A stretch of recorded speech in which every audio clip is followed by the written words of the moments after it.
기도드립니다. 아멘. 오늘 예배를 통해 하나님께서 우리에게 주시는 말씀 사도행전 18장 11절에서 23절까지 말씀입니다. 이 살아계신 하나님의 말씀을 김준범 형제가 낭독할 때 하나님의 음성을 들으시기 바랍니다.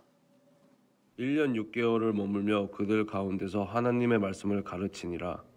갈리오가 아가야 총독되었을 때에 유대인이 일제히 일어나 바울을 대적하여 법정으로 데리고 가서 말하되 이 사람이 율법을 어기면서 하나님을 경외하라고 사람들을 권한다 하거늘 바울이 입을 열고자 할 때에 갈리오가 유대인들에게 이르되 너희 유대인들아 만일 이것이 무슨 부정한 일이나 불량한 행동이었으면 내가 너희 말을 들어주는 것이 옳거니와 만일 문제가 언어와 명칭과 너희 법에 관한 것이면 너희가 스스로 처리하라. 나는 이러한 일에 재판장 되기를 원하지 아니하노라 하고 그들을 법정에서 쫓아내니 모든 사람이 회당장 소수대네를 잡아 법정 앞에서 때리되 갈리오가 이 일을 상관하지 아니하니라. 바울은 더 여러 날 머물다가 형제들과 작별하고 배 타고 수리아로 떠나갈새 브리스길라와 아굴라도 함께 하더라.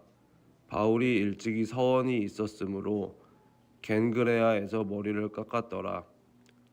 에베소에 와서 그들을 거기 머물게 하고 자기는 회당에 들어가서 유대인들과 변론하니 여러 사람이 더 오래 있기를 청하되 허락하지 아니하고 작별하여 이르되 만일 하나님의 뜻이면 너희에게 돌아오리라 하고 배를 타고 에베소를 떠나 가이사랴에 상륙하여 올라가 교회의 안부를 물은 후에 안디옥으로 내려가서 얼마 있다가 떠나 갈라디아와 부르기아 땅을 차례로 다니며 모든 제자를 굳건하게 하니라.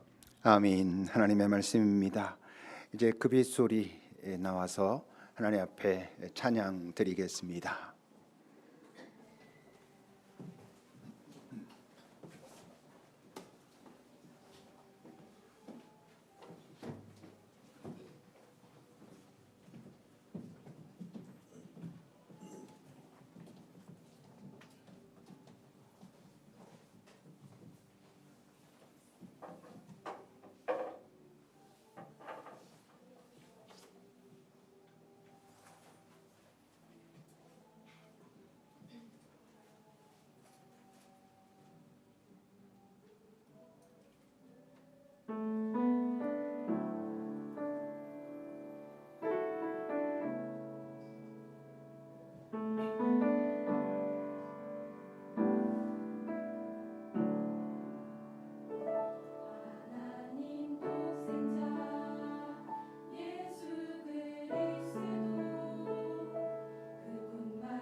하나님, 이들의 찬양을 받으시고 이들의 찬양에 마음을 합한 우리의 마음도 받으소서. 진정으로 다시 복음으로 돌아간다는 것이, 다시 십자가 앞에 선다는 것이 무엇인지 우리의 마음에 깨달을 수 있도록 인도하시고, 그 마음으로 이 땅을 당신의 자녀답게 살아갈 수 있는 지혜와 능력도 허락해 주십시오. 오늘 말씀을 통해 우리에게 그것을 가르치소서. 잘 배우고 우리의 마음에 담고 주와 함께 또 이 세상으로 나아가게 하옵소서. 주 앞에 바친 예물이 이 땅에서 그 사랑을 전하는 데 바르게 사용되도록 우리 모두가 합심하여 함께하게 하옵소서. 예수님의 이름으로 기도합니다. 아멘.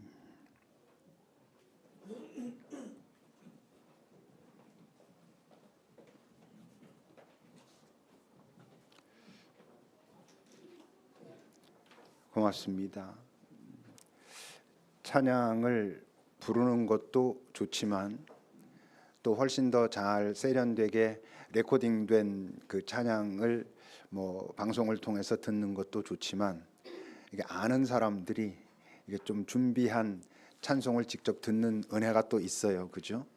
그래서 이렇게 수고한 이들로 인해서 우리는 또 귀한 은혜에 이렇게 함께할 수 있어서 참 감사합니다. 이제 매월 넷째 주마다 하는 건가요? 그렇습니까?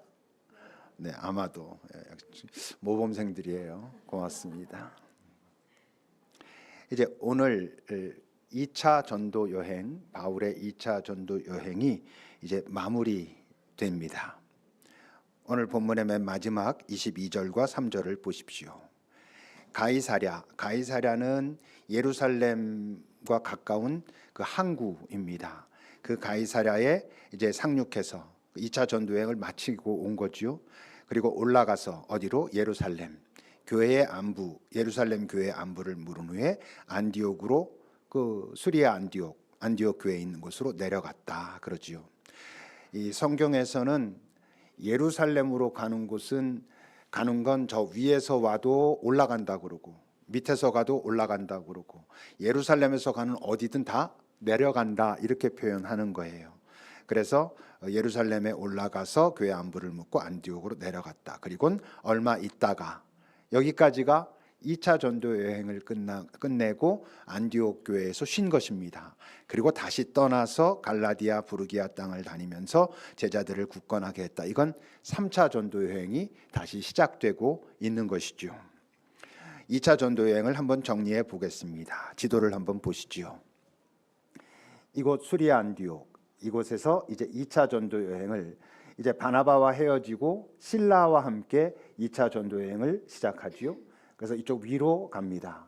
더베, 처음에 갔던 더베, 루스드라까지 가지요. 루스드라에서 누구 만났습니까?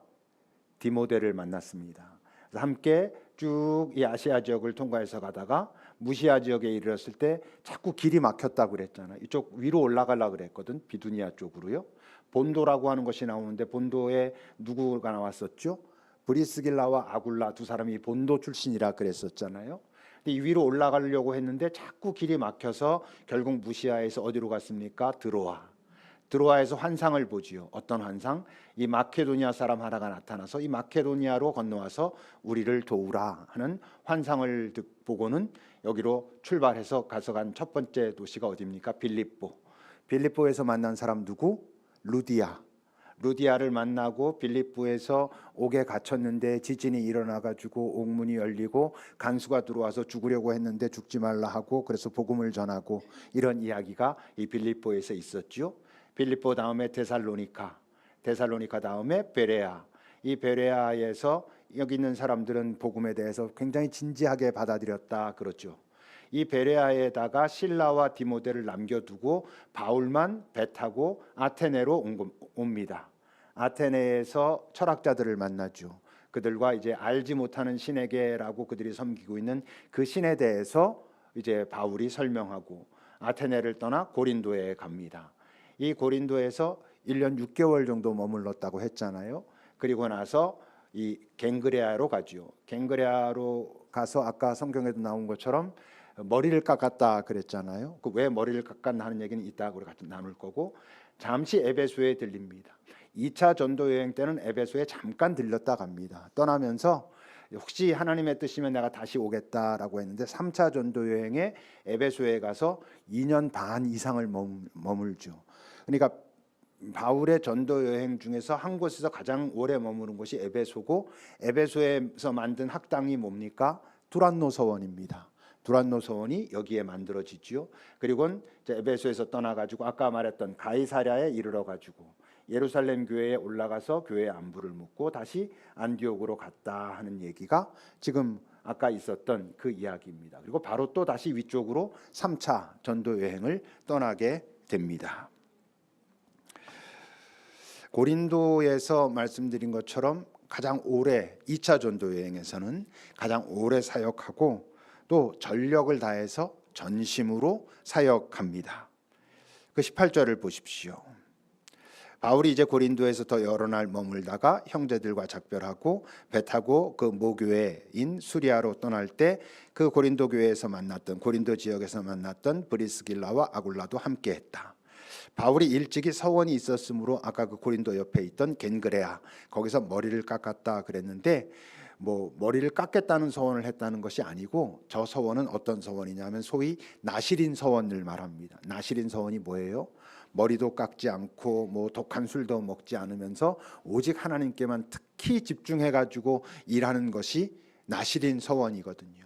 그러니까 바울이 고린도 지역에서 그 1년 6개월 동안 일할 때 나실인 서원을 하고 일했다는 뜻이에요. 그래서 그 일에 집중했다는 것이죠.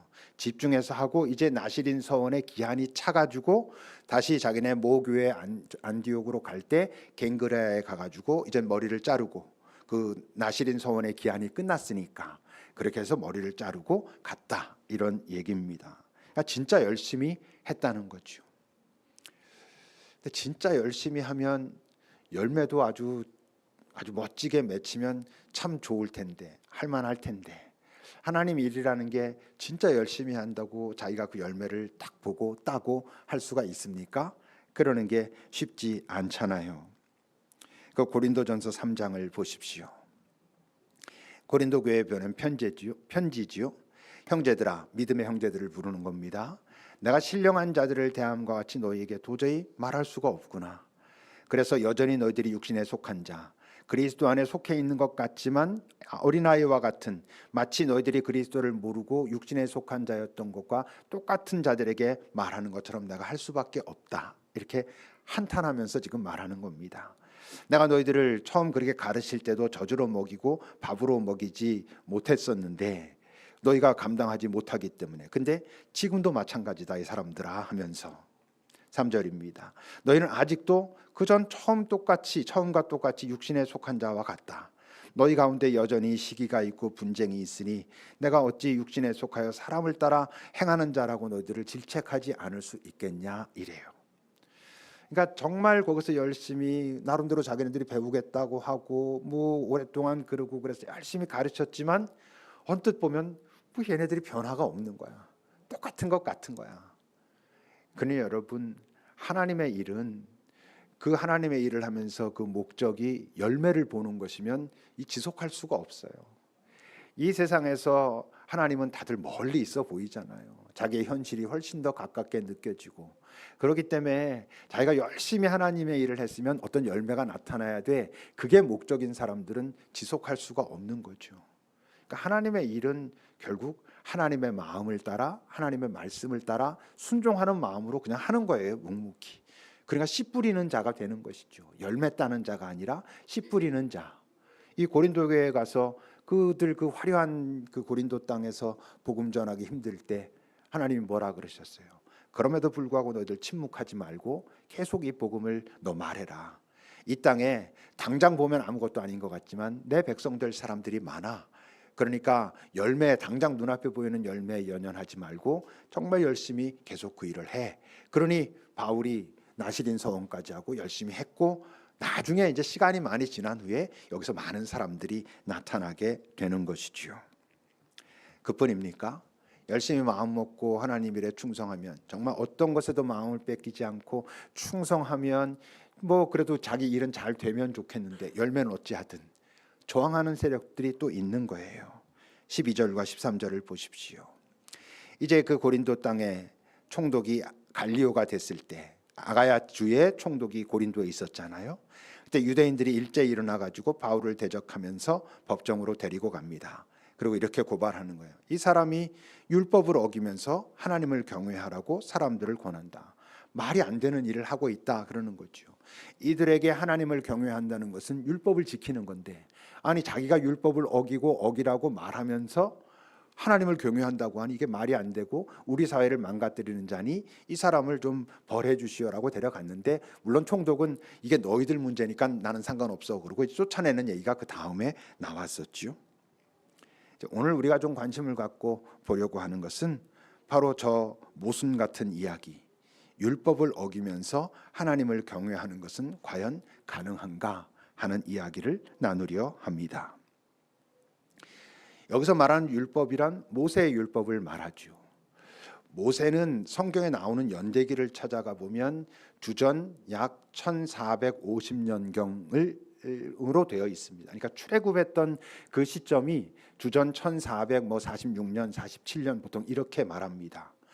그러면 그 율법은 그때 시내산에서 받은 거니까 뭐 그 연대를 따지면 1500년 전의 이야기이고, 또 그것을 나중에 후대의 그 학자들이 편집하고 집필하고 했던 시기를 봐도 예수님 전으로부터 한 500년 전 가까이 이전의 이야기인 것이죠.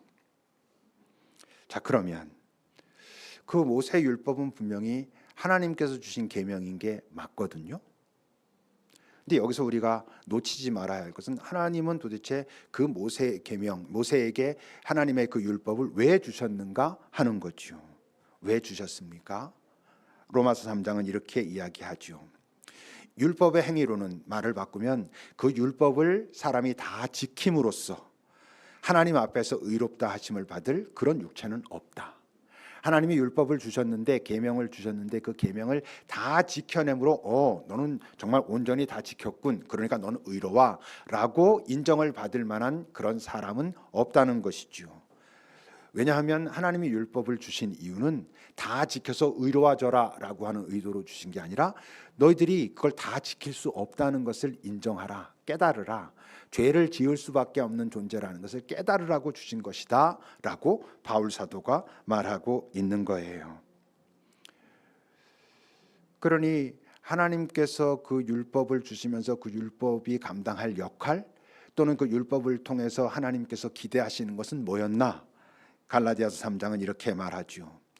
바로 그렇기 때문에 율법은 우리를 의롭게 하는 도구, 그걸 다 지킴으로 다 지켰습니다, 저는 합격으로 주신 게 아니라, 그것을 우리가 다 지킬 수 없다라는 것을 깨닫고는 이제 우리가 그러므로 다른 어떤 방식으로 정말 구원자에게로 가야지만 구원이 가능하구나를 깨달으라고 주셨다는 것이죠. 그래서 율법은 우리를 그리스도께로 인도하는 초등교사, 중요하지만 완성은 아닌 그런 역할을 하는 그런 것이 율법이라는 거예요. 그렇게 함으로 예수 그리스도를 믿음으로 말미암아 의롭다함을 얻게, 율법을 지킴으로 의로워지는 것이 아니라 그 율법을 통해서는 오히려 우리가 이걸 지킬 수 없다는 것을 인정하고 그런 나를 위하여 오신 하나님의 아들 예수를 믿고 그의 생명에 연합함으로 의로워지는, 구원을 얻는 그것을 하나님이 기대하셨다고 하는 거죠. 결국 그 예수가 이 땅에 오셨고, 그래서 달라진 게 뭡니까? 갈라디아서 4장입니다. 그 약속대로 때가 되었을 때 하나님은 그 아들을 보내셨고 여자에게서 나게 하시고 율법 아래 나게 하셨다. 이 땅 질서 속에, 이 율법이 있는 이 질서 속에 나게 하셨다는 거예요. 왜? 이 율법 아래서 지금 헤매고 있는 자들을 구원하고 우리로 하여금 예수 그리스도, 예수 하나님의 아들과 똑같은 그런 신분을 얻게 하려고 하기 위해서. 그러므로 이제는 너희가 자녀이므로 하나님이 그 자녀의 영을 우리 마음 가운데 보내사 아빠 아버지라고, 아빠는 아람어로 아빠고 우리의 아빠랑 똑같은 의미입니다. 친밀함으로 부르는 아빠의 이름, 그 아빠 아버지라고 부르게 하셨다. 그러므로 이젠 네가 더 이상 이 율법 아래 매여 있는 그 죄인일 수밖에 없는 그런 종이 아니고 하나님의 아들이니 예수 그리스도를 통하여 그 하나님으로 말미암아 유업을, 영원을 이제 받게 될 것이다 라고 말씀하신 거예요. 그러니까 율법을 주신 것은 죄인임을 깨닫고 그러므로 다른 방법을 고민하고 구원자로 오신 생명의 예수, 부활을 통해서 그 영혼을 보이신 그분께 나아가 그분을 믿고 그분과 연합함으로 생명 가진 자가 되는 것, 그것이 구원의 방식이라고 말하고 있는 거지요. 즉 그러면 율법은 우리를 예수 그리스도께서 인도하는 역할을 하는 것이니까 이제 우리가 예수를 만났다면 이제 율법은 더 이상 용도가 필요 없어졌으니까 다 했으니까 폐기되는 것인가? 그렇지는 않은 거지요. 이제 율법은 우리에게 뭡니까? 예수를 통해 가지고 하나님의 자녀된 우리들이 아직 이 땅에 살아 있는 동안 하나님의 자녀된 삶은 어떻게 살아야 하는가를 보여주는 모범이고 규례인 것이 바로 그 율법인 것이죠. 율법은 하나님이 우리 인간들을 골탕 먹이려고 주신 게 아니고 하나님의 원칙, 하나님의 규례거든요. 근데 이전에는 왜 실패했어? 자기 힘으로 하려고 하다 보니까 실패했는데 이제는 어떻게? 우리가 예수를 믿고 하나님께서 우리에게 준 성령으로 말미암아 성령의 도우심으로 그 율법을 지켜가기 위해서 애쓰고, 그러니까 언제만 그게 가능해? 우리가 성령으로 충만할 때. 성령으로 온전히 충만한 건 어렵지만 우리가 성령으로 온전히 충만한 상태는 어떤 상태와 같아? 마치 인간 예수와 같은 상태고, 인간 예수만 이 땅에 오셔가지고 자기 힘으로 온전히 그 율법을 다 지켜내신 분이었거든요. 그런 존재로 살아가는, 그러니까 율법은 없어진 것은 아닌 거죠. 근데 이제 우리가 꼭 기억해야 되는 게 있어요. 뭐냐 하면, 그렇다면 하나님께서 주신 그 율법은 폐기된 것이 아니라고 하는데, 폐기되지 않은 그 율법은 불변하는 것인가? 다른 말로 바꾸면 자꾸 그대로, 그 문자 그대로, 기록되어 있는 글자 그대로 불변하는 그런 것인가에 대한 고민인 거죠. 여러분, 아까 말씀드린 것처럼 모세 율법은 예수님 오시기 전, 길게 보면 1500년 전, 아무리 짧게 봐도 500년, 600년 전에 기록된 내용들이란 말이에요. 근데 그 내용은 어떤 배경하에서 기록됐어요? 그 오래전 히브리 민족의 전통, 관습, 그들의 규례를 기반으로 한 그들에게 살라고 말씀하신 어떤 삶의 규례들이란 말이에요. 근데 그것이 문자 그대로 여전히 존속한다고? 지금 우리로 보면 3,500년이 지났는데 3,500년이 지난 지금도 그 문자 그대로 지키는 것이 하나님의 뜻대로 사는 거라고? 먼저 우리가 알고 있잖아요, 여러분. 예수님이 이 땅에 오셨을 때 유대인들에게 핍박받고 공격받았던 가장 중요한 이유가 뭐였어요? 이 사람이 율법을 어긴다는 거였어요. 율법을 범한다는 이유 때문에 그는 공격받았던 거였어요. 다시 말하면 예수님께서 이 땅에 와서 사람들을 가르치실 때 너희들이 지금까지 들은 율법은 이렇게 기록되어 있지만 실제로 이 율법은 이런 뜻이야. 너희들의 마음이 완악해서 하나님이 그때 그렇게 말씀하셨지만 너희들의 그 관습과 그런 상황 속에서는 이거는 지켜야 되라고 말씀하셨지만 지금은 이런 마음이셔, 이렇게 가르치셨거든요. 그 여러분 13절에 있던 그 내용이에요. 그 사람들이 고발하면서 이 사람은 바울이에요. 율법을 어기면서 하나님을 경외하라고 사람들을 권한다. 실제로 바울도 예수님의 제자였고 예수님과 똑같이 그 당시에 있던 율법, 모세 율법이죠. 그것을 여러 모습으로 그들이 볼 땐 어겼었거든요. 그러면서 이렇게 해야 하나님을 경외하는 거야 라고 가르쳤었거든요. 그러니까 예수님이 이 땅에 오셨을 때 율법을 거역하신 거예요. 문자적인 율법에 대해서 말이에요. 그러면 예수님이 이 땅에서 가르치셨던 그 가르침들, 신약 성경에 나오는 예수님의 가르침, 그거는 불변인가? 예수님은 온전한 인간으로 오셔서 우리에게 가르치셨으니까 그 내용들은 불변인가? 그의 제자들, 서신서에 남아있는 바울의 서신들, 베드로의 서신, 야고보 장로의 서신, 거기에 기록되어 있는 그 모든 내용들은 불변인가? 자꾸 그대로, 문자 그대로 지키는 것이 맞는가? 여러분, 예수님이 단적인 예로 너희들이 지금까지 증서만 써주면 아내를 버려도 된다고 했는데 그러면 안 돼. 여자가 음행한 연고 외에 이혼하면 안 돼. 이렇게 가르치셨습니다. 그러면 지금도 남자들이 이혼하려면 여자의 그런 어떤 외도, 간음 이런 것들만 이혼의 사유가 되겠습니까? 더 나아가서 여자들에겐 이혼을 요구할 어떤 조건도 없어요. 그것도 남자에게 하신 말씀이었어요. 그러니까 여자들은 어떤 경우에도 이혼하면 죄가 되는 것입니까? 바울 서신에 보면은 여자들은 교회에서 잠잠하라 그랬어요. 그러면 요즘 여자들이 교회에서 잠잠하면 교회가 굴러가질 않아요. 큰일 납니다. 그걸 왜 자꾸대로 지키라고 우리 말할 수 없을까요?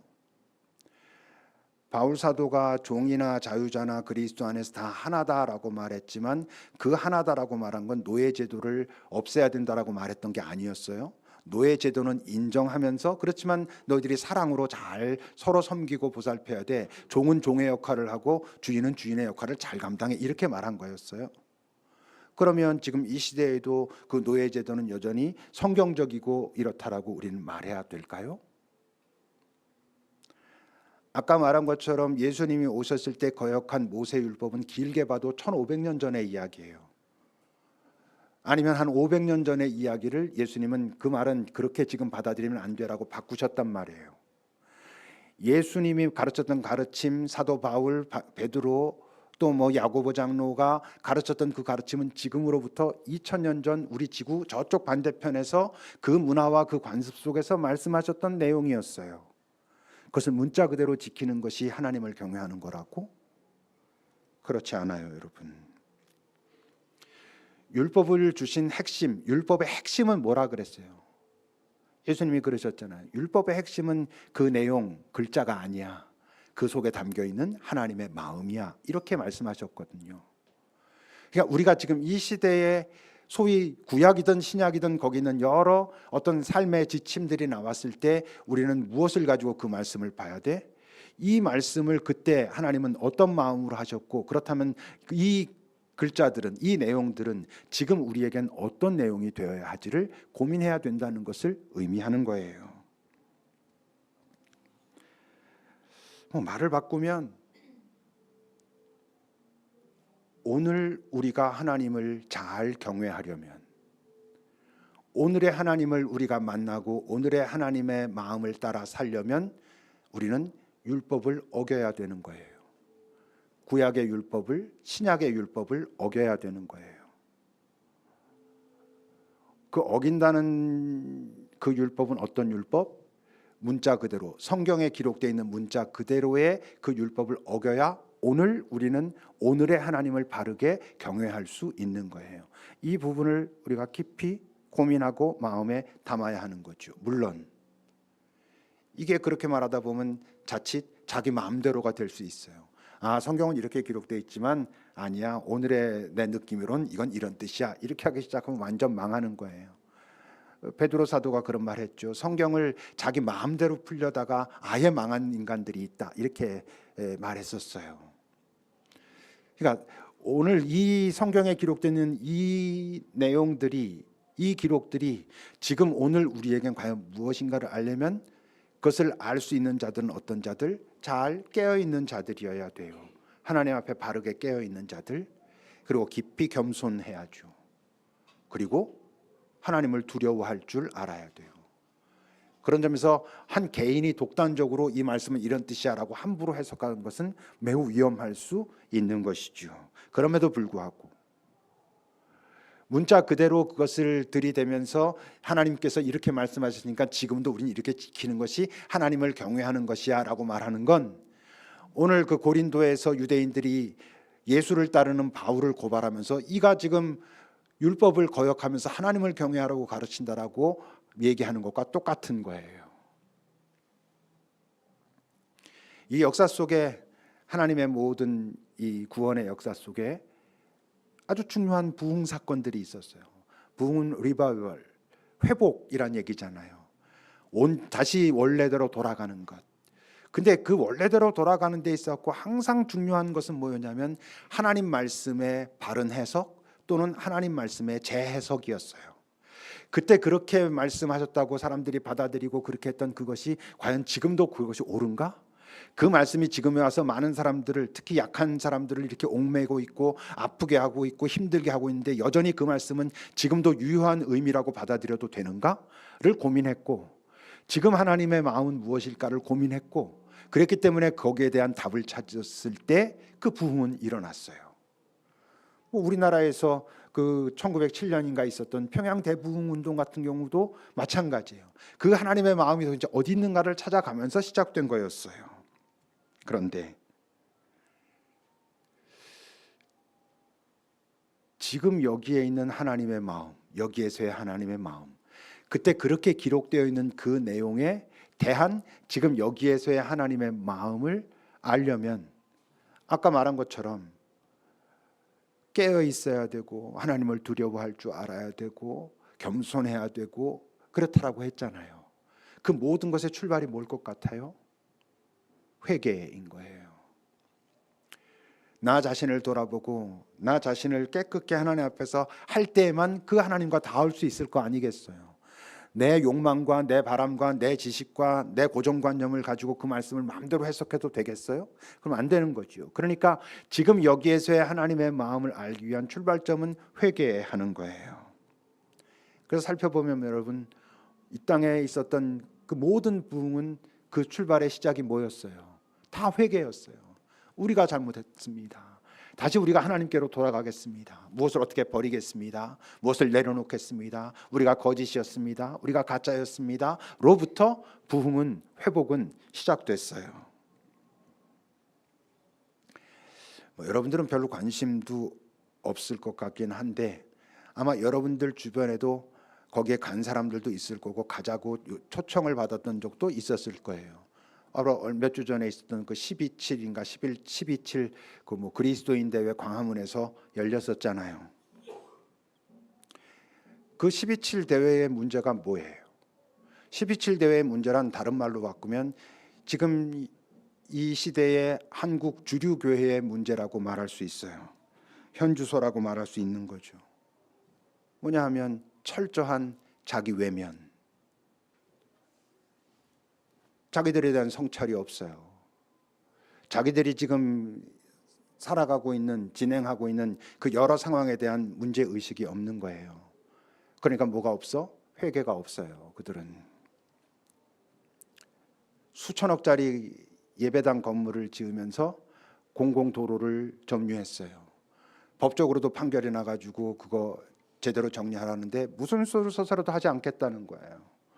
하나님이 도우셔서 그걸 지켜내겠대요. 그게 말이 돼요? 교단에서 법으로 세습하는 것은 문제가 많이 있으니까 긍정적인 것보다 악한 것들이 훨씬 더 많으니까 하면 안 된다고 법으로 정했어요.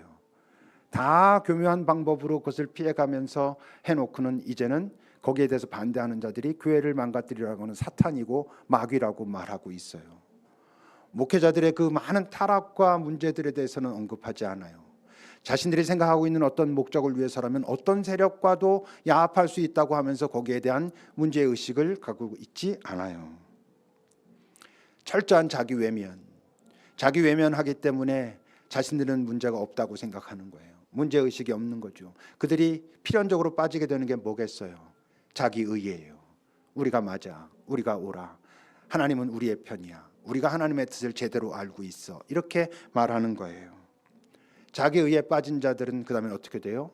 어떤 문제가 생겼을 때, 어떤 문제를 발견했을 때 그 모든 문제의 이유는 외부에 있어요. 자신들에게 있지 않은 거예요. 밖에 있는 거예요. 나라가 지금 이렇게 엉망으로 흘러가고 있는 건 소위 무슨 좌파가 어쩌고 저쩌고 때문에 그러고 대통령을 흔들려고 하기 때문에 나라는 이렇게 된다라고 말하는 거예요. 가정이 이렇게 망가지고 있는 이유는 이 청년들이 결혼하려고 하지 않기 때문에, 결혼한 청년들은 또 애를 안 낳겠다고 하기 때문에 이렇다라고 말하는 거예요. 그 청년들이 결혼을 왜 주저하고 아기 낳는 것조차 왜 힘들어하고 있는지에 대한 깊은 고민, 오히려 기득권들이 같이 고민하고 자기네들 책임이라고 해야 될 부분에 대해서는 귀를 닫고 있고 눈을 닫고 있는 거예요. 그 젊은이들이 이기적인 모습으로 빠져서 그렇다라고 말하고 있는 거예요. 자신들의 고민이 없어요. 정상적인 가정이라는 말을 그들이 했어요. 정상적 가정은 엄마 아빠가 있고 자녀들이 있고 이게 정상적 가정이래요. 그러니까 홀부모 가정은 정상적이 아닌 거예요. 자녀가 없는 가정도 정상적이 아니라는 거예요. 함부로 막 말하는 거예요. 뭐 차별금지 어쩌고 저쩌고 해요. 그 소수자들이 나라를 망치고 모든 도덕과 윤리를 다 망가뜨리고 있대요. 그들이? 정말? 여러분 그렇지 않아요. 우선 팩트 체크부터 바르게 하고 나서 의견은 여러 가지가 있을 수 있어요. 그렇지만 팩트 체크조차 제대로 하지 않은 상태에서 말을 함부로 해요. 그들은 자신들은 그 죄를 범하지 않을 것 같거든. 그러니까 함부로 그런 부분들만 주제 삼아 가지고 이야기해요. 심지어 여러분 창세기를 들이대면서 하나님 이 땅이 다시 남자의 머리됨과 여자의 돕는 배필의 역할을 회복하게 하옵소서라고 기도하는 거예요. 그 100대 기도 제목 중에 아주 정확하게 들어가 있어요. 그게 맞아요? 성경에 기록돼 있잖아요. 남자가 머리고 뭐 갈비뼈가 어쩌고 막 하잖아요. 그거를 지금 여기 3,500년 지난 지금 이 사회에서 그걸 들이대면서 말하면 돼요? 2000년 전 바울이 얘기했던 여자들은 교회 안에서 잠잠하라고 했던, 물론 그 배경이 있지만 그 얘기를 그냥 문자 그대로 들이대면서 말해도 괜찮아요? 그래서 여자들은 하나님의 말씀을 전할 수 없기 때문에 목사가 될 수 없다라고 여전히 그 보수 기독교에서 말하는 게 맞아요? 이런 고민을 우리가 해야 되는 거예요. 지금 여기에서의 하나님의 마음을 알아야 율법을 바르게 어길 수 있어요. 율법을 바르게 어겨야 여러분 오늘 여기에서 그 하나님, 내 하나님을 바르게 경외할 수 있어요. 근데 이게 그런 그룹의 문제뿐만이 아니에요. 우리 개인도 마찬가지예요. 여러분들이 만약 자기 개인의 그 존재의 부흥, 회복을, 하나님 안에서의 회복을 원한다면, 그건 다른 말로 바꾸면 오늘 내가 나의 그 하나님을 바르게 경외하고 싶다면, 그런 삶을 살고 싶다면 뭘 알아야 된다고? 지금 여기에 나를 향한 하나님의 마음을 알아야 하나님을 경외하는 삶, 온전한 회복을 향하여 나아가는, 내 존재의 부흥을 향하여 나아가는 삶을 살 수 있어요. 그 시작이 뭐라고? 회개라고요. 근데 회개는 잘못했습니다라고 말하는 우리 입술의 고백이 아니에요. 우리가 회개를 하면 잘못했습니다, 용서해 주십시오라고 매주 기도하는 사람들도 그 얘기를 빼지 않고 하고, 우리 개인적으로 할 때도 잘못했습니다, 주님 제가 마음은 안 그런데 자꾸 이렇게 됩니다라고 계속 그러잖아요. 그러니까 그건 회개의 본질이 아니에요. 회개는 나로 하여금 사실 그렇고 싶지 않은데 나를 자꾸 그쪽으로 이끌어 가고 있는 내 마음과 관련된 거예요. 회개는 내 마음밭을 갈아엎는 거예요. 그래서 호세아 10장은 이렇게 말해요. 호세아서 10장 12절입니다. 넘어가질 않나요? 너희가 자기를 위하여 공의를 심고 인애를 거두라. 진정 너를 위하여, 하나님의 마음이죠. 네가 정말 너다워지기 위해서, 온전한 회복을 위해서 공의를 심고 인애를 거두라. 근데 그러려면 먼저 너희의 묵은 땅을 기경하라, 갈아엎으라 이거예요. 너희의 묵은 땅이 뭐예요? 우리의 마음밭이에요. 하나님을 안다고 하지만 여전히 이 세상 질서에 익숙하고 나의 욕망을 따라 움직이고 있는 그 마음을 갈아엎을 때에만 가능하다는 거예요. 그때 바로 지금 하나님이 너에게 다가오고 그 하나님을 찾을 수 있을 것이다. 그가 공의를 비처럼 너에게 내리실 것이다 라고 말해요. 그러니까 지금 깨어 있어야 되는 거예요. 지금 깨어 있다는 건 먼저 끊임없이 내 이 마음밭을 갈아엎어야 돼요. 왜 매일매일 갈아엎어야 돼? 그 밭은, 이 땅의 밭도 며칠만 놔두면 그 잡초가 자라고 이러듯이 우리의 마음밭도 그냥 두면 나도 모르는 사이에 다른 것들로 가득 차게 되거든요. 그러니까 매일매일 우리의 마음밭을 갈아엎는 것을 하는 작업이 회개의 출발점인 거예요. 한참 제가 동지 얘기 많이 했어요. 요즘에 근데 화두는 내적 침묵인 것 같아요. 여러분, 땅이 어떻게 자기 자신을 갈아엎어요? 땅이 갈아엎어지려면 농부가 해야 되잖아요. 우리의 마음밭을 우리 자신이 갈아엎을 수 있어요? 아니, 불가능해요. 내 그 마음에 있는 그대로를 주님 앞에 들고 나아가, 주님, 내가 여기 있나이다. 당신 뜻대로 나의 마음밭을 갈아엎어 주소서. 좋은 땅으로 만들어 주소서 하여 내게 오는 어떤 것이 하나님께로부터 오는 말씀인지 아니면 다른 곳에서부터 나를 유혹하는 것인지를 알아챌 수 있는 그런 건강한 땅으로 만들어 주소서라고 그분 앞에 나아가는 거예요. 내가 할 일은 당신이 일하시도록 나를 그분 앞에 내어드리는 것. 이게 내적 침묵이라고 말했잖아요. 그 작업이 우리로 하여금 건강한 마음밭이 되게 할 것이고, 그 마음밭이 되었을 때 지금 여기에서의 하나님의 마음을 알 수 있을 것이고, 그걸 알 때 잘 율법을 거역함으로 지금 여기에서 여러분들의 하나님을 경외하는 삶, 그 삶을 살 수 있을 거예요. 기도합시다.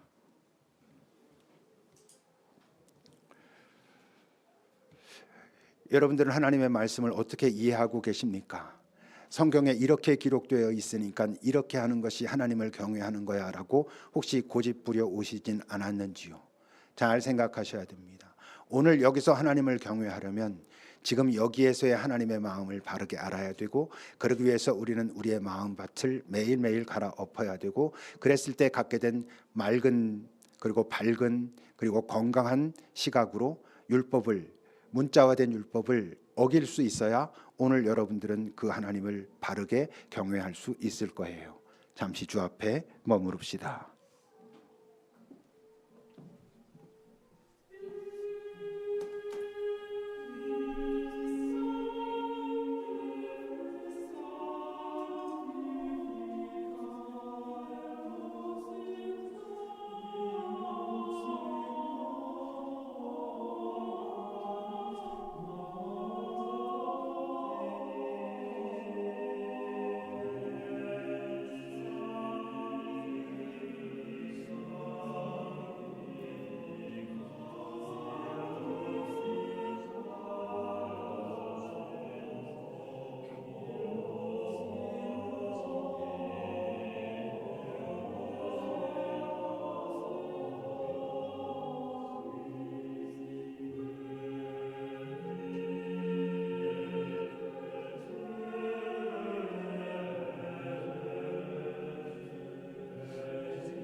하나님, 우린 의식하지 않아도 나에게 불리하는 것은 잘 보이지 않고 잘 느껴지지 않고, 내가 유리한 것, 내가 정당해 보이는 것, 내가 주도권을 가질 수 있는 것 같은 것에는 예민하게 반응하는 그런 틀을 가진 참 부족한 인간들입니다. 그러므로 매일매일 주 앞에 나아가 나의 마음밭을 주 앞에 맡기며 이 묵은 땅을 기경하소서 하지 않으면 우리도 모르는 사이에 우리가 보는 대로, 우리가 좋은 대로, 우리가 하고 싶은 대로 하는 존재인 것을, 하나님의 말씀도 우리 마음대로 갖다 쓰고 아무렇게나 사용하고, 그래서 그 말씀이 오히려 사람을 해치고 사람을 정죄하는 도구가 될 수도 있다는 것을 잊지 않게 하옵소서. 오늘 깨어 있어야 함을, 오늘 내 그 묵은 땅을 또 기경해야 함을, 그랬을 때 오늘 나에게 오시는 그 하나님을 만나고 그 하나님을 바르게 경외하는 삶, 바른 회복, 바른 부흥이 일어난 그 삶을 살아낼 수 있다는 것을 잊지 않고 오늘 또 한 걸음 주와 함께 내딛게 하옵소서. 예수님의 이름으로 기도합니다. 아멘. 찬송하시